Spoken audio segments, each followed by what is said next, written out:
तो उसमें 50% तो मन जो है म्यूजिक पे ही लगा रहता है, आधा मन जो है तो म्यूजिक को ही सुनने में लगा रहता है। मैंने कहा कि चलो आपने तो इतना गौर किया ना, बहुत अच्छा है।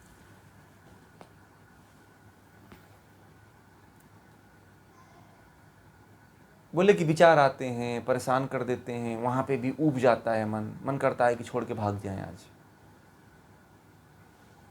परंतु ये बना रहता है कि लोग कहेंगे क्या कि वो व्यक्ति आया और भगोड़ा हो गया।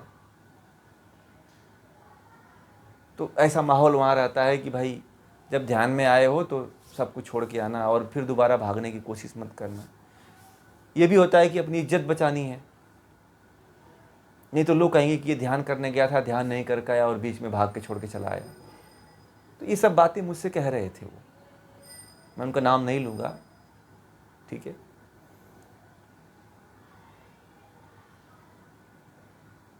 तो मैंने कहा कि आप गीता ज्वाइन करो। बोले समय ही नहीं मिलता है। मैंने कहा करते क्या हो आप? बोले कि बच्चे हैं, उसी में थोड़ा सा अपने आप को समय व्यतीत कर लेता हूँ। तो मैं तो कहा कि केवल आप जो है कचकच से, हल्ला से भाग करके केवल शांति प्राप्त करने के लिए विपश्यना ध्यान में जा रहे हो। तो उनके अंदर बोले नहीं नहीं, मेरे अंदर इच्छा है अपने आप को जानने की, इसीलिए तो मैं जाता हूँ। तो मैंने कहा जिसको छोड़ना है आप उसमें उलझे हुए हो तो कैसे जाओगे आप? बोलते कि वही नहीं हो पाता है, क्या करें। तो मैंने कहा एक ही कर लो ना, कोई एक ही का चुनाव कर लो आप। तो बोले ना कि 2-4 साल का और समय मैं आपसे ले लेता हूँ, फिर तो मैं आपके यहाँ चला आऊँगा, मैं आपके यहाँ ही रहूँगा और आपकी बातें सुनूंगा। मैंने कहा मेरे पास अभी कोई इंफ्रास्ट्रक्चर नहीं है, ऑनलाइन ही अभी मिलूँगा मैं, अभी मेरे पास कोई आश्रम नहीं है, ठीक है। बोले कि देखा जाएगा, ज़रूर हो जाएगा। मैंने कहा कि नहीं, आप अभी से शुरू हो जाओ, दिन मत दो, ठीक है। आप यात्रा शुरू करो ना, मैं तो आपको राह दिखा रहा हूँ, कहीं पे भी रहोगे निर्देशन तो यही रहेगा।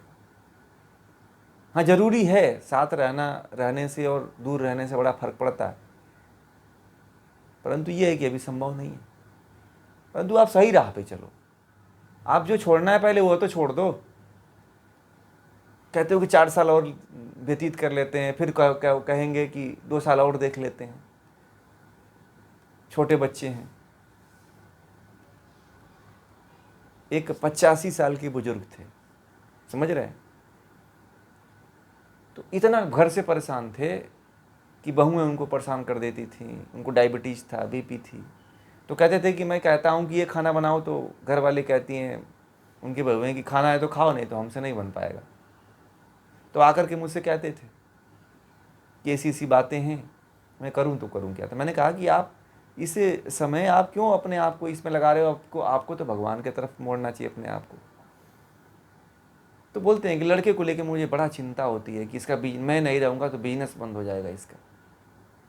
अब वो थे इंजीनियर, पता है आप लोगों को, वह अपने ज़माने के इंजीनियर थे, आर्किटेक्चर इंजीनियर थे, मकान बनाते थे, बहुत बड़ी बड़ी बिल्डिंगों का डिज़ाइन भी करते थे। परंतु उनको ये लगा रहता था कि मैं अगर कंस्ट्रक्शन, उनका ऑफिस था, तो बोलते थे कि अगर मैं चला जाता हूँ तो उस दिन कोई काम ही नहीं होता इसका। मैंने कहा बड़ा घोर गंभीर रूप से आप फंसे हुए हो, निकलना मुश्किल है आपको। बोले कि नहीं मैं निकल जाऊँगा, आप निकालना। मैंने कहा कि मैं कैसे निकालूंगा, मैं तो आपको दिशा निर्देश दे दूंगा, ज्ञान दे दूंगा, आपको निकलना आपको खुद है, मेरे द्वारा कुछ नहीं होगा, मेरे भरोसे मत बैठना।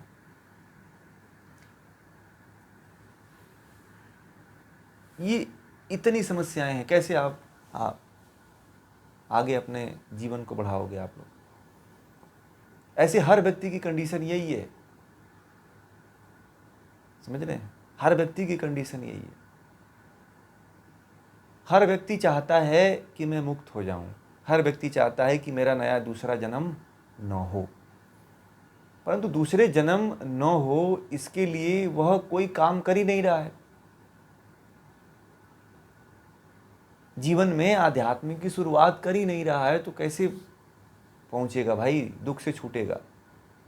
मैं तो सबको यही कहता हूं, आप जिस रास्ते का चुनाव करके जा रहे हो उस रास्ते से मुक्ति थोड़ी मिलने वाली है। वैकुंठ में थोड़ी ब्रह्मा विष्णु का कोई लोग बना हुआ है कि विष्णु जी आपको बुला लेंगे, ब्रह्मा जी बुला लेंगे, भगवान शिव बुला लेंगे।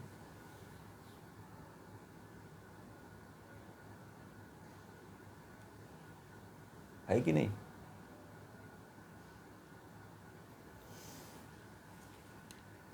बड़े ही गंभीर प्रश्न उठते हैं गीता को पढ़ने के बाद, और प्रतिदिन एक नया ज्ञान उभर करके आता है। गीता को आज आप लोग सुन रहे हो, आने वाले समय में जब सुनोगे ना तो यही गीता बदल जाएगी।